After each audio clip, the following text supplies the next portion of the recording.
Ready? Play.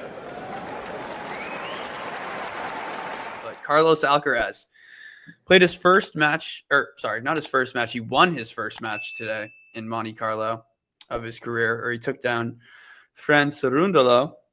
Lost the first set 6-3, but gave out a bagel and a breadstick to finish it.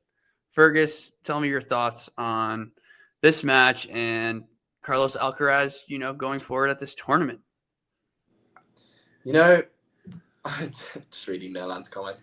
That first, I didn't get to watch the first set because I was out, and then I was walking past a pub and it actually had the Cerundolo match on, and I saw it was 6-3 Cerundolo, and I was like, is this another exit for Alcaraz? Like early on, there's gonna be a media frenzy. People are gonna start saying like he's bad, like he's terrible. People need to stop hyping him up, and I'm so glad that Carlos actually he played near his best in sets 2 and 3. I mean, to bagel Cerundolo on any surface isn't a mean feat. I mean, Cerundolo's such a good all-court player.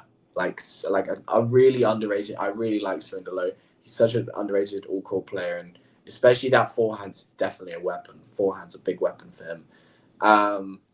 But yeah, I mean, Alcaraz can't get past him, and he has the power to just put it anywhere on court. So I mean, it's as simple as that. That forehand dictates, and that backhand is by no means a building block in a rally. I mean, it just is devastating from all corners. So yeah, ridiculous. I feel as though there are little amount of people on tour that can out-hit Alcaraz on a clay court, and you have to rely on some very good point construction to be able to beat Alcaraz, or you have to rely on Alcaraz not being at his best. There's no out-hitting Carlos Alcaraz on a clay court, in my opinion. I just feel like there isn't.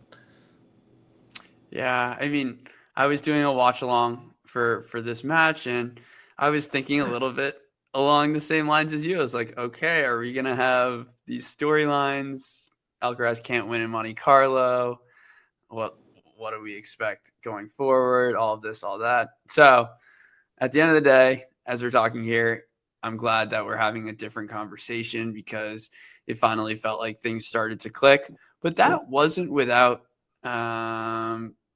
saving a bunch of break points. I say a bunch. I think it was 3 or 4 within his first and third game. So it was those were important moments in the match, and Cerundolo's level just dropped off a bit. I thought his returning wasn't as good as it should have been on those break points, and Carlos was able to take advantage. But it was great to see kind of once he got into the match, the comfort level started to be there. There was a spark in terms of his movement. Everything was kind of working in rhythm, working off of each other, and that's when he's so deadly, because then my forehand's firing, my backhand's firing. What about my drop shot? It's the best in the world. And so that was on full display as well. And you're thinking you have to defend so much against Alcaraz where you're so far behind the baseline. And Carlos likes to make his drop shots perfect, so it doesn't really matter. But you're so far back there where you just don't have an opportunity to create any sort of like cat and mouse. It's just, drop shot, return into the net, or drop shot, and Carlos puts it away. So that was on full display as well. But overall, a good performance, and I definitely think the rest of the tournament looks bright for him.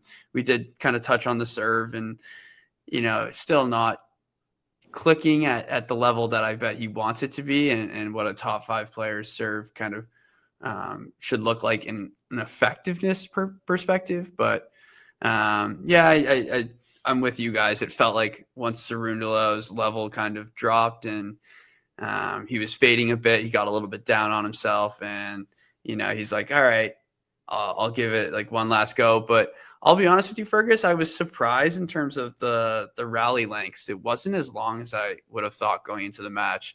Both players were looking to be like fairly aggressive, and there weren't too many extended rallies. So that surprised me a bit.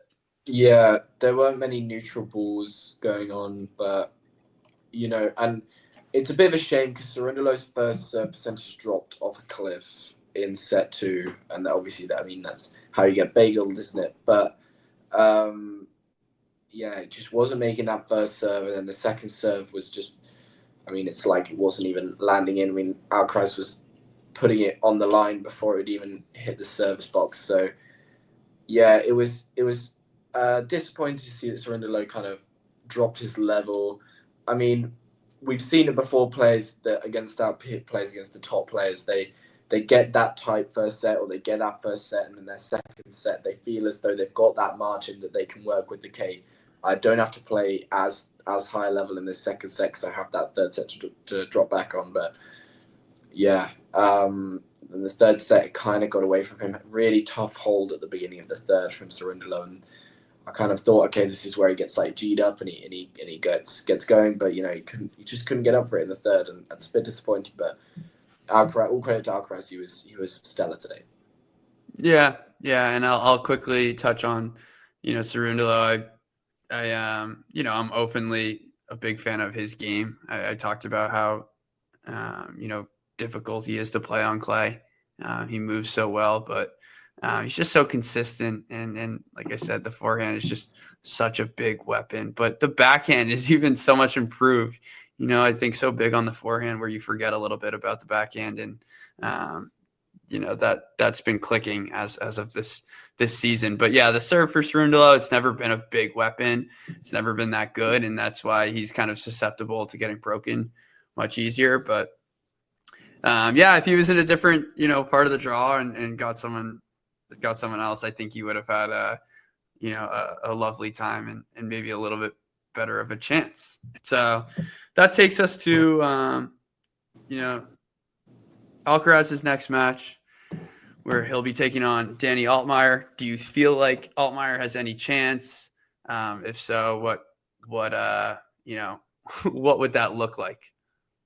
Damien said it, I think, perfectly. I think 2 days ago on Monday, where he felt as though if Alcaraz could get over this sort of hump with Cerundolo, then it's cruise control till the semis. And I feel as though it's kind of evident here. Altmaier has to play some outrageous stuff tomorrow to challenge Alcaraz. I just don't. After today, comeback win, he feels strong. I just feel as though Altmaier is just not going to have enough in the tank. I think it's going to be easily Alcaraz in straights, maybe 3-2. Yeah, Yeah, Damien doesn't like to use the word. Damien doesn't like to use words that define anything really. Much of it likes to hedge around questions. yeah, yeah. I mean, of course, there's some love for Danny Altmaier, a fun one-handed backhand. I just don't think he has the play style, which is aka you have to be aggressive. And I just think this, I guess, like the ball flight and spins, it's just going to hang up too high for Alcaraz. Well, he'll have too much opportunity to dictate the play, and it'll kind of just leave Altmaier grinding back and forth on the baseline and really not making much damage. You would need to have some sort of peak performance similar to his match against Sinner back in the day. So I don't think it'll be much of a match, but we'll go Carlos in straights. If you enjoyed this video, make sure you hit that like button. Don't forget to subscribe and click that notification bell so you don't miss out on all things tennis.